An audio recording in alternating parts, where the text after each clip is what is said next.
the very first video we did in the storage place, and we were all kinds of awkward talking about picking a travel trailer versus a fifth wheel or whatever. That's what I feel like this is. No, this is way more comfortable. Yes, way better. I have my... Been doing this for a while. OGs in the game. I have my water, not coffee.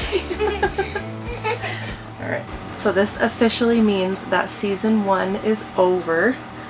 I can't even believe that. So when we started, we had 30,750 miles on the truck. When we ended, we had 41,381 miles with a total distance driven 10,631 miles. How many of those miles did you drive? Well, I had the stats, not you.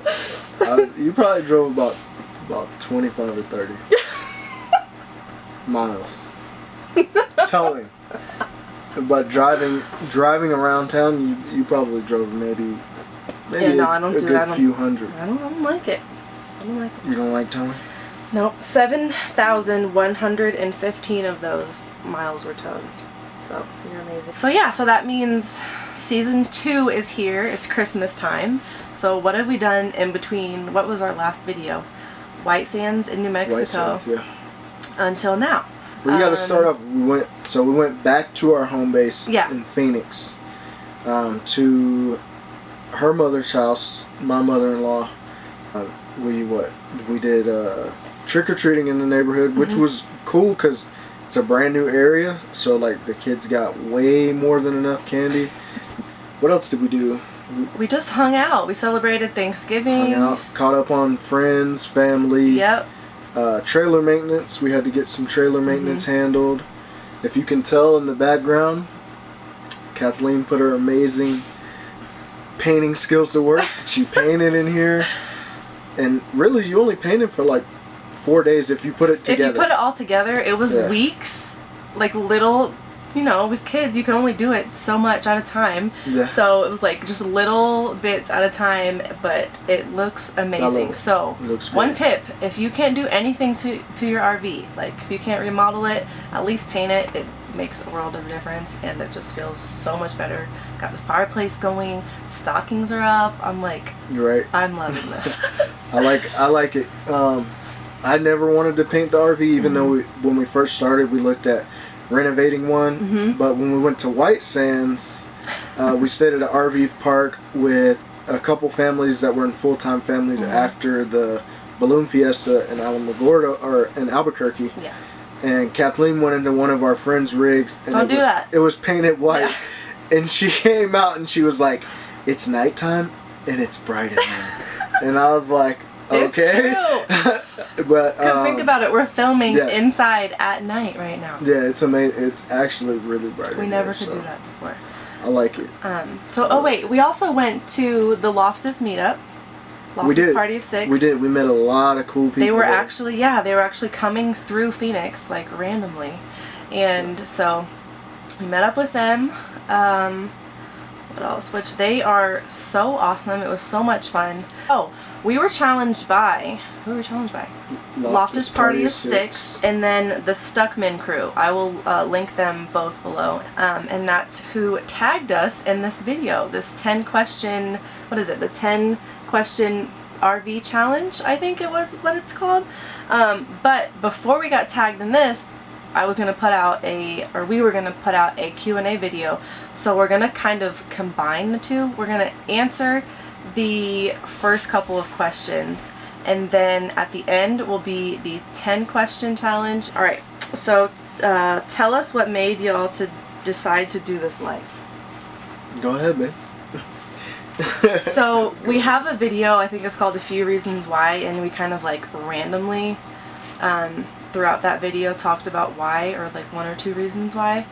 The main reason why I feel like we decided this, at least for me, is time.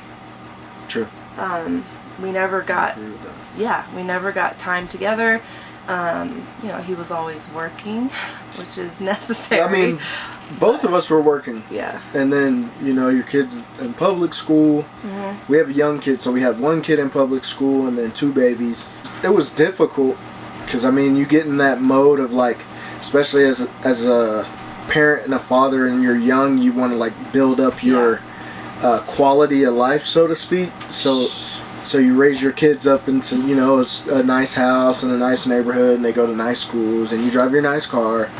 But what comes with that is a nice amount of time away from each other. Yes. And then looking back on pictures, like, man, I wish we would have got, you know, a little bit less nice stuff so we could have more time to hang out. So it spawned from wanting to have a lifestyle where we could be together to, like, figuring out how we could do it and then actually doing it.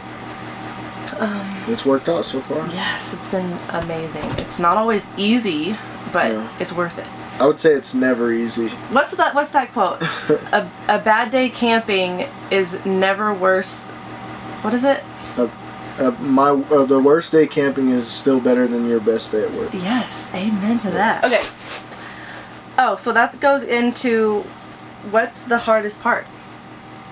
For me personally, I've kind of chilled out on a lot of stuff.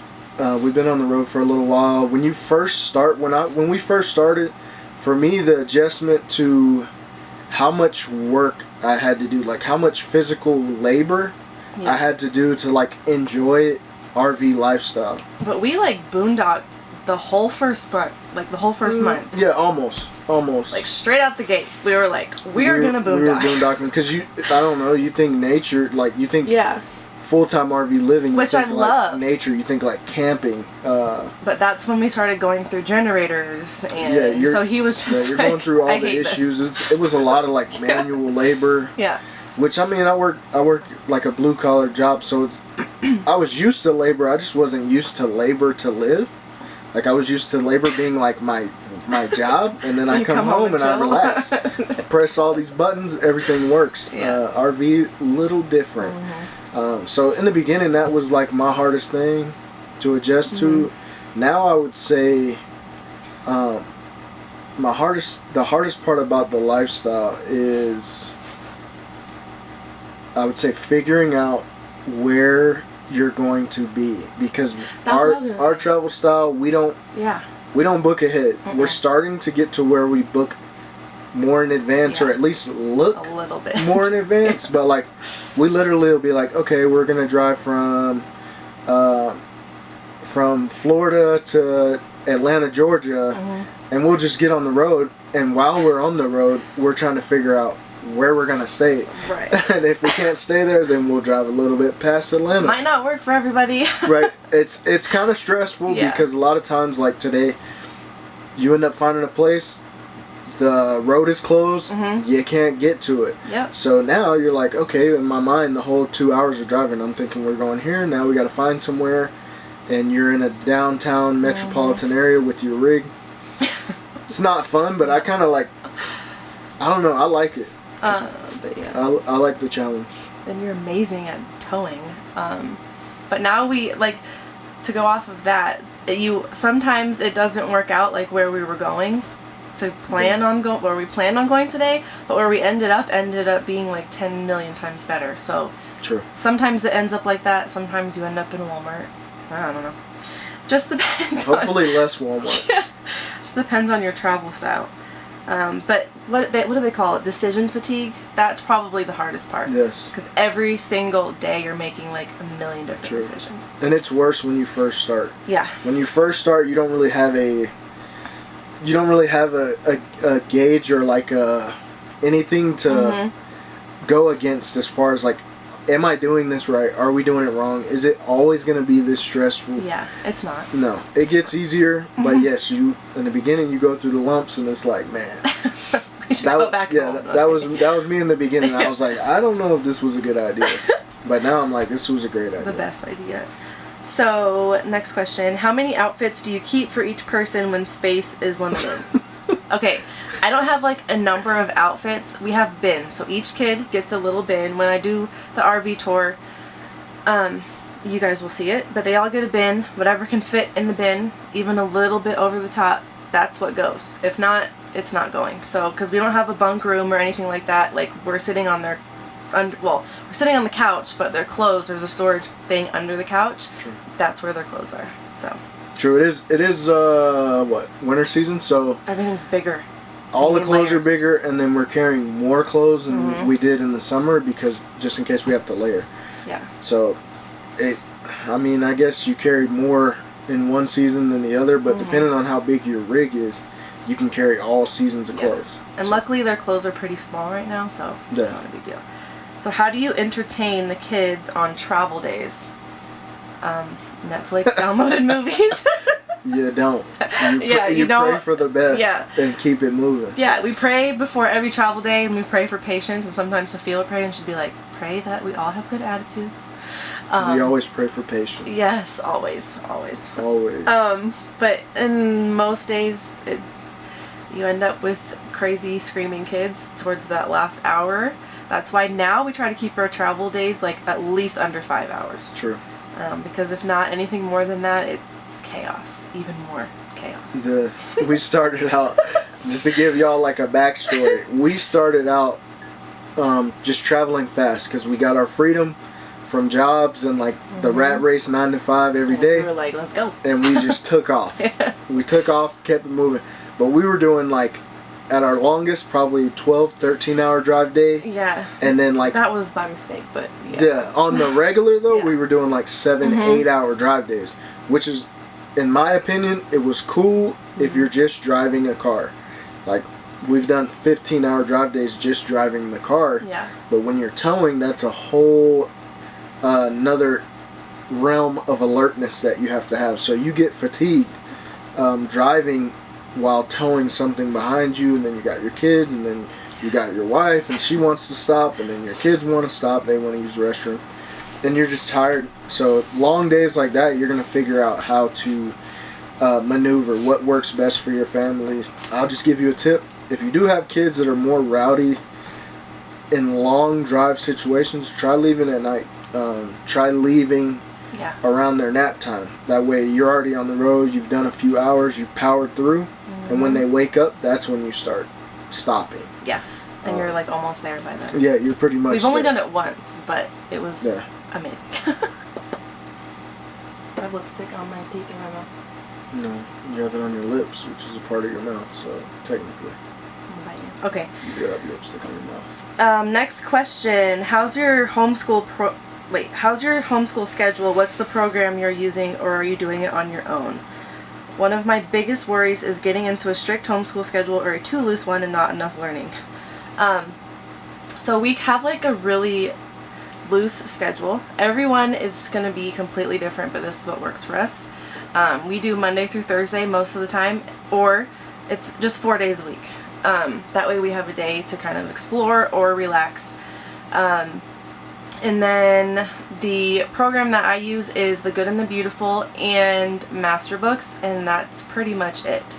Everything else is just like exploring different national parks, wherever we're at.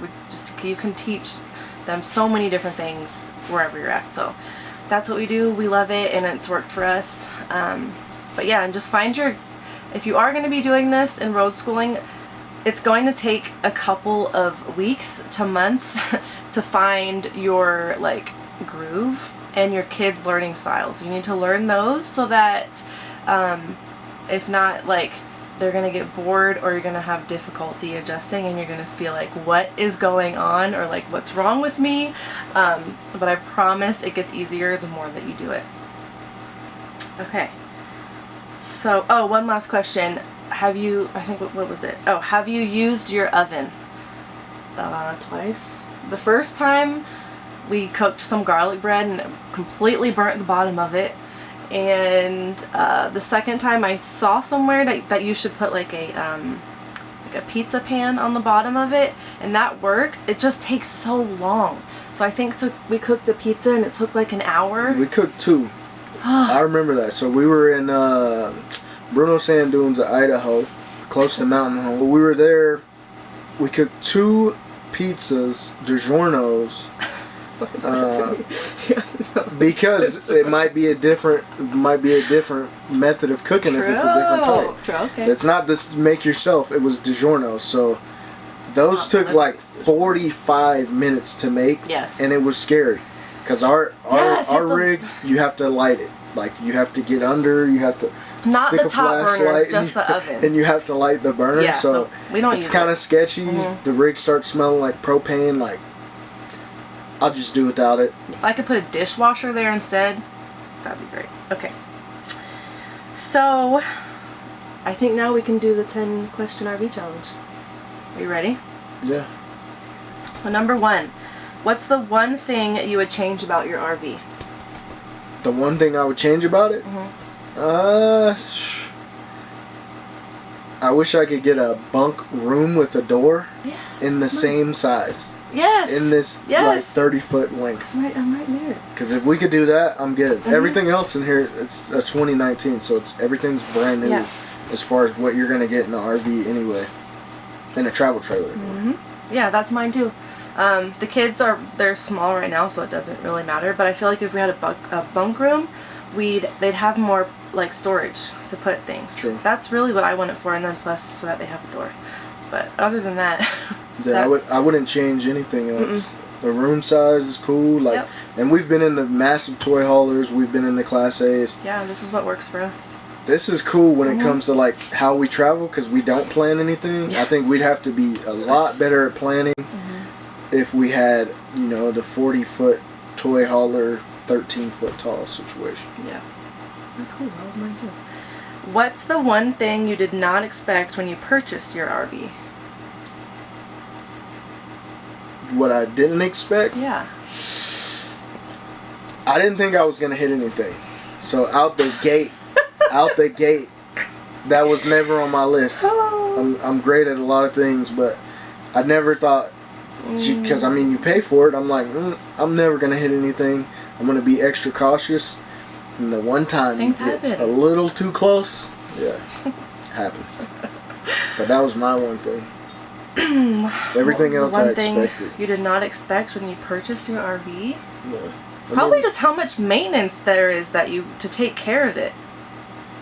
Like, well, I figured it was a lot of maintenance. I don't know. I didn't know. Yeah. So any kind of hobby situation like boats, RVs, it's going to be more maintenance than it's worth. That's why it takes a certain type of person to own a recreational vehicle. Oh, I guess this goes into number 3. What was the deciding factor for purchasing your RV? What would you say? Budget. Because we didn't want to overspend, because we wanted to be able to actually enjoy being on the road. True. Living within our means, for sure. I think that part of it, and then just the other part, like, we didn't come from campers. Like, my parents aren't campers, her parents were not campers. So when we looked into it, we did our research and we kind of like figured out, okay, what's our budget?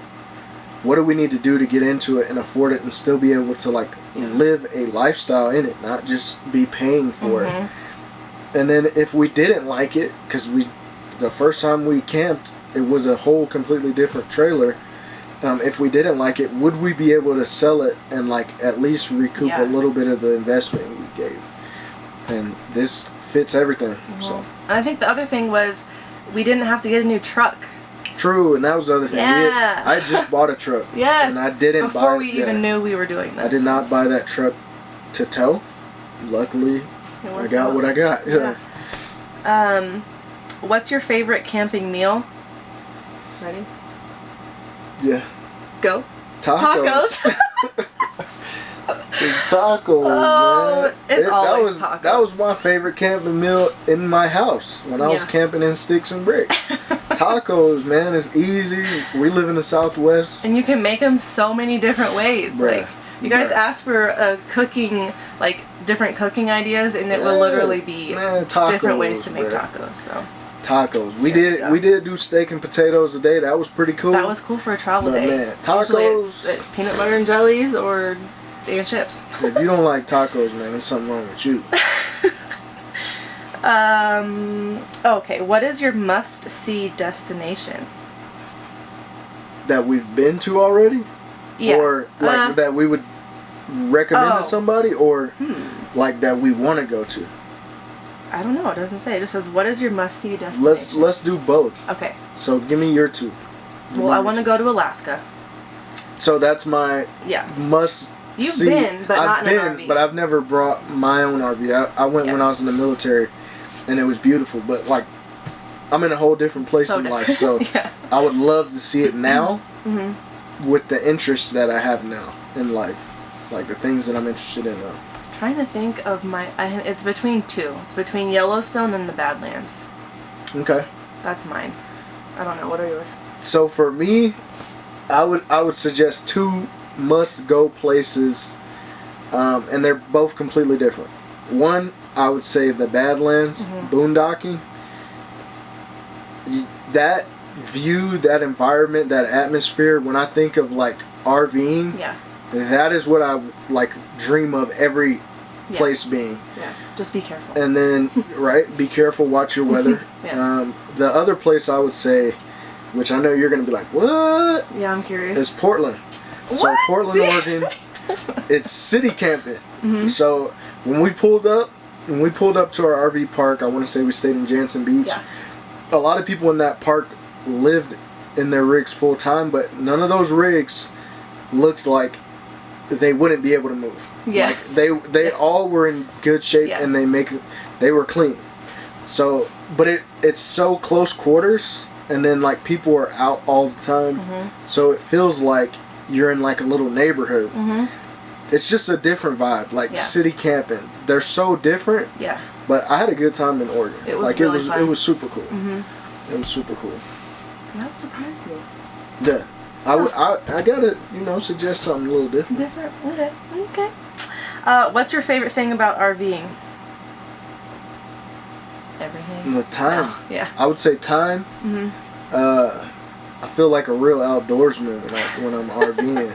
You know what I'm saying? Like, cause you're just in the elements, and the more you can be outside, the better it seems. Yeah. You got your rig and it's nice in here, and we got all the little conveniences that you can have.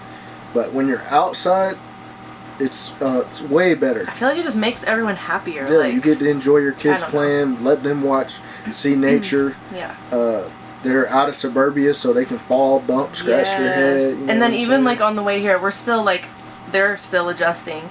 And so they were kind of like, overloaded today, so they were melting down. But the minute they went outside, they were just like... They were back in their habitat. So. Which scares me. Yeah. And yeah, just being together. It's the best. What is your least favorite thing about RVing?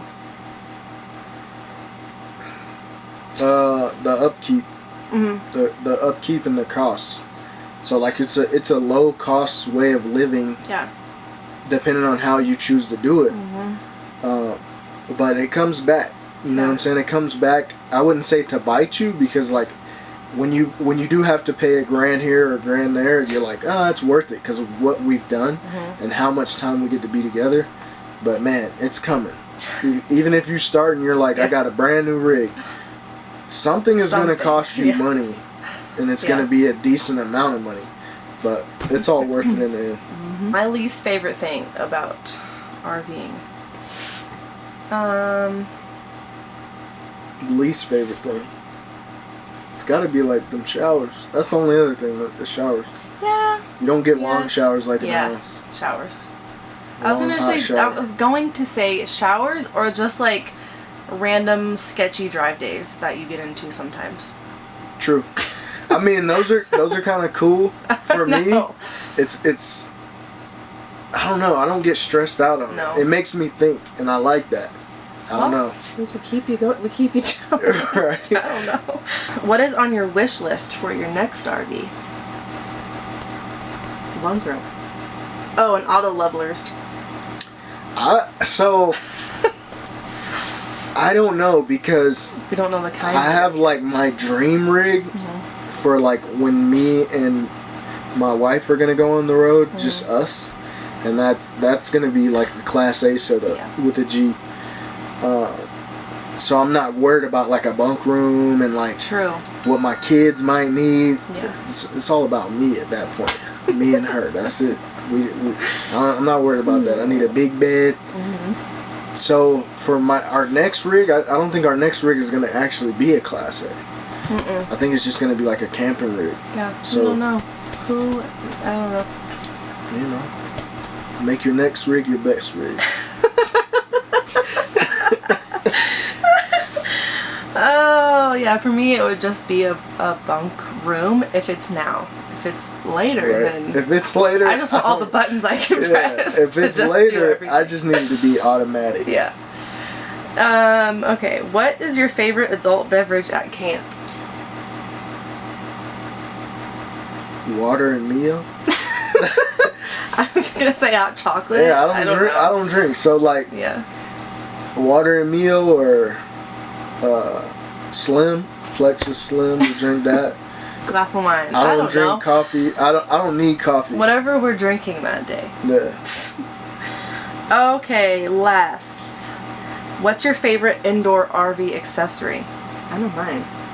What? The fireplace. The fireplace? Yes. Mine's probably the toilet. You know what I'm saying? Because if you didn't have a toilet inside, you gotta go outside. We need to go to bed.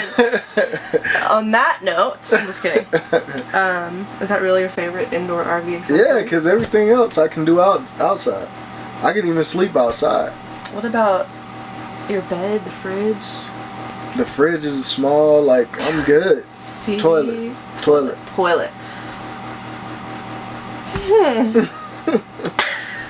I want to challenge Todd and Amanda. Family no matter what. Family no matter what. Putting y'all under the gun. We need to see that video up. That is who we challenged. This was so much fun. I hope we answered all of your burning questions. Right. And yeah, we're going to go to bed now. Anything else you want to say? No, if you been following us and you are not subscribed, hit the notification bell, like, comment down below. We will get back to you as soon as we can. If you have any more questions that didn't get answered in this, put them in the comments below and we will get back to you. Thanks for watching. Bye guys.